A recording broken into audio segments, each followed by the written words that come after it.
American president Donald ട്രംപും Israel പ്രധാനമന്ത്രി Benjamin നെതന്യാഹുവും തമ്മിൽ കുറച്ചധികം ദിവസങ്ങളായി ചില അഭിപ്രായ വ്യത്യാസങ്ങളുണ്ട്. ഇപ്പോൾ തന്റെ വ്യക്തിബന്ധങ്ങളെക്കുറിച്ചും ഇരു രാജ്യങ്ങളും തമ്മിലുള്ള നയതന്ത്ര വിയോജിപ്പുകളെക്കുറിച്ചും ഇസ്രയേൽ പ്രധാനമന്ത്രി ബെഞ്ചമിൻ നെതന്യാഹു തുറന്നു പറഞ്ഞിരിക്കുകയാണ്. ഇരു നേതാക്കളും എല്ലായ്പ്പോഴും പരസ്പരം എല്ലാ കാര്യങ്ങളും പൂർണ്ണമായി അംഗീകരിക്കാറില്ലെന്നും കാരണം ഇരുവരും രണ്ട് സ്വതന്ത്ര രാജ്യങ്ങളുടെ നേതാക്കളാണെന്നും അദ്ദേഹം വ്യക്തമാക്കി. എന്നാൽ നിലവിലെ ഏത് സാഹചര്യത്തെക്കുറിച്ചാണ് അദ്ദേഹം ഈ പരാമർശങ്ങൾ നടത്തിയതെന്ന് ഇപ്പോൾ വ്യക്തമല്ല. അന്താരാഷ്ട്ര നയതന്ത്ര ഉച്ചകോടിയിൽ സംസാരിക്കവെയാണ് നെതന്യാഹു ഈ കാര്യങ്ങൾ പങ്കുവച്ചത്. പ്രസിഡന്റ് ട്രംപ് ഞാൻ ആഗ്രഹിക്കുന്നതെല്ലാം ചെയ്യാറില്ല, അതുപോലെ അദ്ദേഹം ആഗ്രഹിക്കുന്നതെല്ലാം ഞാനും ചെയ്യാറില്ല. ഞങ്ങൾ സ്വതന്ത്രവും അഭിമാനവുമുള്ള രണ്ട് രാജ്യങ്ങളുടെ നേതാക്കളാണ്. അതുകൊണ്ട് തന്നെ ചിലപ്പോഴൊക്കെ ഞങ്ങളുടെ അഭിപ്രായങ്ങൾ പരസ്പരം വ്യത്യാസപ്പെട്ടിരിക്കുകയാണ് എന്ന് നെതന്യാഹു പറഞ്ഞു. മധ്യേഷ്യയിൽ നിലവിലുണ്ടായ പുതിയ സംഭവ വികാസങ്ങളുടെ പശ്ചാത്തലത്തിൽ ഇസ്രയേൽ പ്രധാനമന്ത്രിയുടെ ഈ പ്രസ്താവന വളരെ സുപ്രധാനമായാണ് വിലയിരുത്തപ്പെടുന്നത്. ഹമാസ്, ഹിസ്ബുള്ള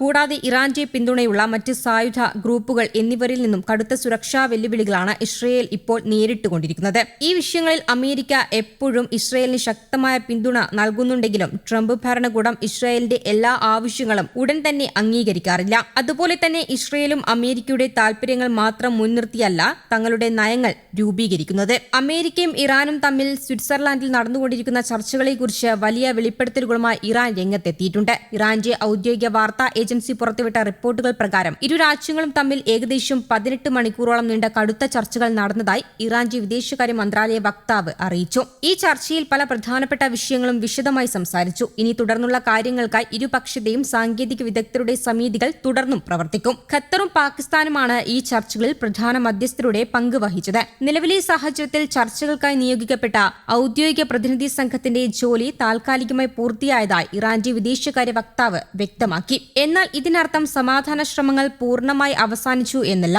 സാങ്കേതിക സമിതികളിലെ വിദഗ്ധരായ ആളുകൾ വരും ദിവസങ്ങളിൽ തങ്ങളുടെ പ്രവർത്തനങ്ങൾ തുടർന്നു കൊണ്ടുപോകും. അതായത് ചർച്ചകളുടെ ഒരു പ്രധാന ഘട്ടം മാത്രമാണ് ഇപ്പോൾ വിജയകരമായി പൂർത്തിയായിട്ടുള്ളത്. ഇനിയും ധാരാളം കാര്യങ്ങൾ ചെയ്യാനുണ്ട്.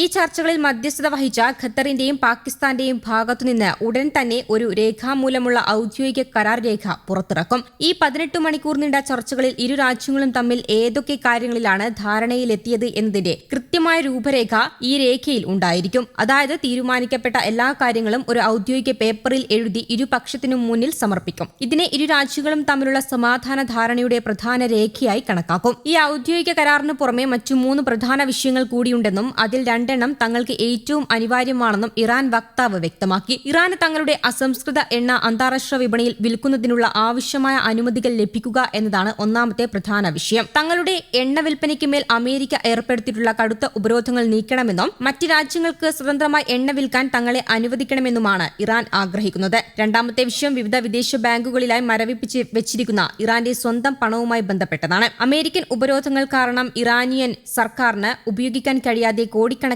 ഡോളറാണ് വിദേശ രാജ്യങ്ങളിൽ കുടുങ്ങിക്കിടക്കുന്നത്. ഈ പണം തങ്ങൾക്ക് എത്രയും വേഗം തിരികെ വേണമെന്നാണ് ഇറാന്റെ ആവശ്യം. ഈ 2 പ്രധാന വിഷയങ്ങളിൽ അനുകൂലമായ ഒരു തീരുമാനം ഉണ്ടാകേണ്ടത് ചർച്ചകളുടെ മുന്നോട്ടുള്ള പോക്കിന് ഏറ്റവും അനിവാര്യമാണെന്ന് ഇറാന്റെ വക്താവ് കൃത്യമായി വ്യക്തമാക്കി.